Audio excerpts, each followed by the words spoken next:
Apel a la violence. Sobre la violencia en las protestas. Últimamente está habiendo movilizaciones en distintos lugares del mundo. Chile, Ecuador, Francia, Hong Kong, Cataluña, Bolivia, Haití, Honduras, Líbano o Irak son algunos de estos lugares. Hay diferencias y parecidos en sus motivos, pero si hay algo que las asemeja es que todas muestran cierto grado de protesta dura, confrontativa, lo que se suele llamar protesta violenta. Y de esto queremos hablar. ¿Está justificada la violencia en las protestas? ¿Es una buena forma de manifestarse? ¿Sirve para algo? Obviamente no. La violencia nunca es la solución.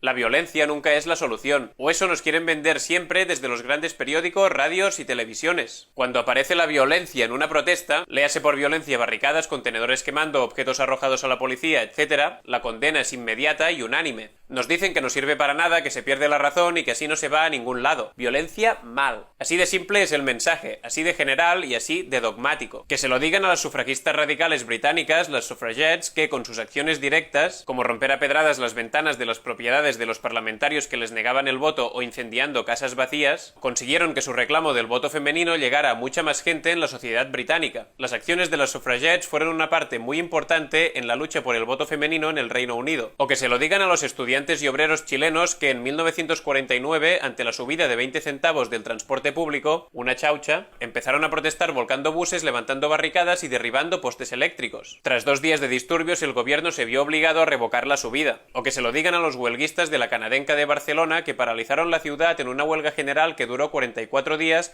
con cortes de electricidad, protestas masivas y disturbios. Los obreros se mantuvieron firmes a la huelga a pesar de las amenazas de despido o incluso de cárcel por parte de la patronal y el gobierno. Finalmente lograron la jornada laboral de 8 horas, mejoras salariales, readmisión de los despedidos durante la huelga y libertad para los encarcelados. El resultado fue que España se convirtió en el primer país del mundo en establecer la jornada laboral de 8 horas universal y efectiva por ley. Los obreros de Barcelona lo consiguieron protestando de forma contundente y confrontativa, lo que hoy sería descalificado como protestas violentas. Con estos ejemplos rápidos ya vemos que la protesta un poco más dura sí que ha servido muchas veces. Es falso que no sirva para nada, así que primer mito desmentido. Ahora bien, ¿es la mejor opción? Pues la verdad es que es difícil establecer una mejor opción para protestar que sea infalible y perfecta en todas las situaciones. Cada movilización tiene sus características, su contexto y sus necesidades, así que no se puede establecer una forma de protesta como la mejor o la buena per se. Lo que sí está claro es que, por lo general, ningún humano se siente atraído por la violencia. A nadie le gusta protagonizar, presenciar o ser víctima de situaciones violentas. Es bastante obvio. Entonces, ¿cómo se llega a esta violencia? Para responder a esto, primero hay que mirar el mundo en el que vivimos. Y vivimos en un mundo en que la violencia aparece prácticamente en cada esquina. Un mundo que se organiza en sí mismo de forma violenta. De entrada es violencia que las personas tengan que competir entre ellas por un puesto de trabajo, es decir, competir entre ellas por poder satisfacer sus necesidades básicas. Es violencia que te echen de tu casa porque las dinámicas del mercado dicen que tu piso ahora vale más y no lo puedes pagar. Es violencia que no puedas ir tranquilamente por la calle por ser mujer. Es violencia no llamarle violación a una violación. Es violencia construir muros y vallas para que otras personas no puedan entrar. Es violencia que algunas personas tengan menos derechos por venir de otro país. Es violencia no poder estudiar por falta de dinero. Es violencia no recibir atención médica por falta de dinero. Es violencia que haya millones de personas en la pobreza o la extrema pobreza. Es violencia que te atropellen mientras trabajas y lo primero que te pregunte la empresa es si el pedido está en buen estado. Es violencia morir en un Mercadona y que pasen 27 horas hasta que alguien se dé cuenta. Es violencia que cada día haya más casas de apuestas en los barrios más pobres. Es violencia que tu futuro se escriba con las palabras precariedad, represión y colapso. Todo esto es violencia. Violencia estructural que de algún modo hemos interiorizado, normalizado y aceptado, pero que no por ello es menos violencia. Muchas de estas violencias están avaladas por la ley, como la de los derechos de las personas extranjeras o la de los desahucios, lo que no las hace menos violencias, sino más aún. Por lo tanto, las personas tratamos de alejar las violencias de nuestras vidas, pero a la vez nos vemos obligadas a convivir con todas estas violencias cotidianas. Entonces, a veces llega un punto en que la convivencia con una o varias de estas violencias es insostenible y se dice basta. Y un grupo de personas decide movilizarse contra ello. Al principio suele ser de forma pacífica. En Hong Kong se empezó con las manifestaciones de los paraguas. En Cataluña se hicieron infinitas marchas pacíficas, lecturas de poemas y encendidas de velas. En Chile, ante la reciente subida del precio del transporte público, la protesta inicial consistía en colarse en el metro. ¿Qué pasa? Pues que muchas veces estas concentraciones o acciones pacíficas pacíficas no consiguen nada. No consiguen acabar con esa violencia estructural contra la que se protesta. Y no lo consiguen básicamente porque no incomodan al poder que ejerce esa violencia. Entonces, si no se consigue nada con esa movilización pacífica, el colectivo afectado tiene dos opciones: resignarse y seguir soportando esa violencia,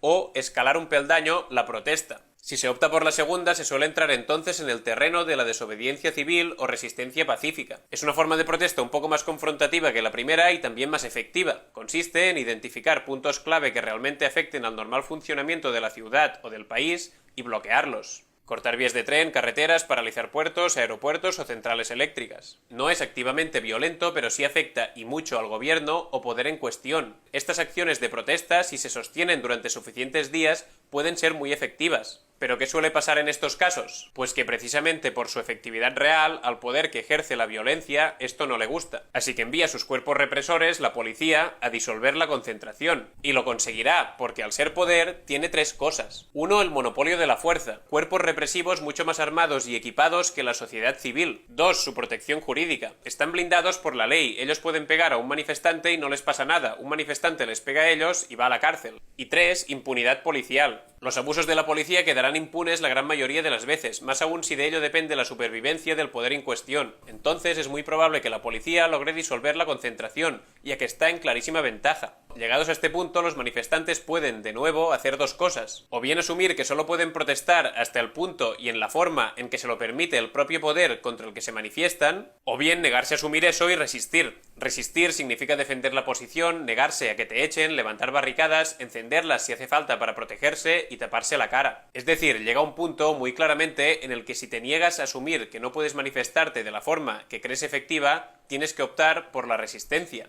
Resistencia que implica autodefensa, protección y sí, cierto nivel de violencia. La idea no es hacer daño a nadie, pero sí mantenerse firme en el derecho a protestar contra una violencia que es estructural y que no se quiere sufrir más. Por cierto, quemar coches y negocios particulares nunca es el objetivo de las personas que se manifiestan. Esto normalmente lo hacen policías y grupos infiltrados para deslegitimar las protestas. De hecho, en España hay un documento que habla del síndrome de Sherwood. Este documento es el trabajo de final de máster de un comisario de los Mossos d'Esquadra, Policía Autonómica de Cataluña, que detalla cómo provocar la violencia de los colectivos a los que se quiere eliminar. Este trabajo explica que si la concentración o manifestación no se prevé bastante violenta, se puede llegar a provocar un poco, con detenciones poco justificadas y nada pacíficas unos días antes para calentar el ambiente. También se pueden hacer redadas a los lugares donde se encuentran habitualmente personas cercanas a la ideología de los convocantes, con la excusa de buscar drogas o lo que sea necesario. Este documento se enfoca en el movimiento Ocupa y anarquista de Barcelona, con mucha historia en la ciudad, pero es un método que podría haberse usado en otras partes del país, como las concentraciones rodea al Congreso o la manifestación de Atocha a Colón de Madrid. La redada estará especialmente mal hecha y con trato humillante para encender más los ánimos si es necesario. La consecuencia previsible de estos comportamientos previos y del diseño del dispositivo policial es que la manifestación acabe en una batalla campal. Es entonces cuando se producen las cargas policiales, que en ningún momento quieren ser disuasorias, no se disimula. Se va directamente contra los manifestantes, que ya son considerados vándalos, y se les ataca con suficiente velocidad como para que no dé tiempo a la fuga y se provoque el enfrentamiento físico. Entonces está otra famosa frase: con la violencia os ponéis a su nivel. ¿A su nivel? ¿De verdad? ¿Romper un cristal es la misma violencia que condenarte a la pobreza si tus habilidades no encajan con el sistema capitalista? ¿Encender una barricada es la misma violencia que echar a rastras a una familia de su casa? ¿Tirar piedras a un antidisturbios protegido hasta las cejas es la misma violencia que volar ojos, palizas, provocaciones y montajes policiales? Aunque los medios, que normalmente son meras extensiones de ese poder que ejerce la violencia, se esfuercen en convencernos de que sí, está claro que estas violencias no son equiparables. Debemos mantener un espíritu crítico ante esto y no caer en la trampa de meter todas las violencias en el mismo saco. Tratar de no criminalizar por inercia a quien realmente es la parte más violentada. Si las mujeres se despojaran de sí mismas reclamando la igualdad con los hombres, se convertirían en los seres más odiosos, paganos y repugnantes, y seguro que perecerían sin la protección masculina. La reina Victoria afirmaba esto ante el movimiento sufragista de las mujeres en el Reino Unido. Otro mito que queremos desmentir es el de Gandhi. Dentro paréntesis. Gandhi abogó por la lucha pacífica y la resistencia no violenta. Sí, pero reducir la independencia de la India a él es dar una explicación muy parcializada. Mucho antes que Gandhi, en la India ya hubo movimientos independentistas que hicieron acciones directas y violentas contra la metrópoli británica, como el Anushilan Samiti, el partido Ghadar, el HSRA o el Ejército Nacional Indio. De hecho, miembros del propio Quit India Movement de Gandhi hicieron esto. Atacaron 550 oficinas de correos, 250 estaciones de tren y dañaron varias vías, destruido 70 comisarías de policía y quemado o atacado 85 edificios gubernamentales más. Hubo unos 2.500 avisos de cables de telégrafo cortados. Así que incluso dentro del propio movimiento de Gandhi hubo quien llevó la protesta un poco más allá. El desgaste que supuso la Segunda Guerra Mundial para el Reino Unido y los durísimos enfrentamientos de esos años entre musulmanes e hindús también forzaron mucho la situación que acabó llevando a la partición / independencia de la India.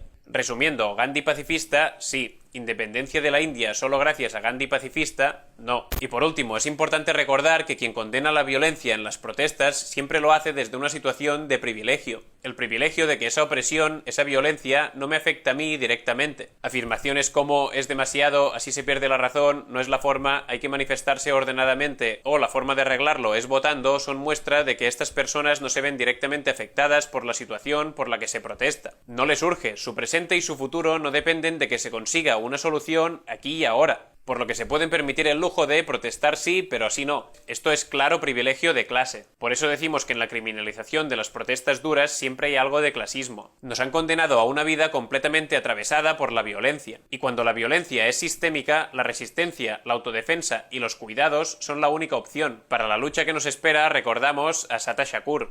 Nadie en el mundo, nadie en la historia ha logrado nunca su libertad apelando al sentido moral de sus opresores. Pato. Son mis amigos, en la calle pasamos las horas. Son mis amigos, por encima de todas las cosas. Para más vídeos contra esta violencia de sistema, apóyanos. Gracias. Un minuto más.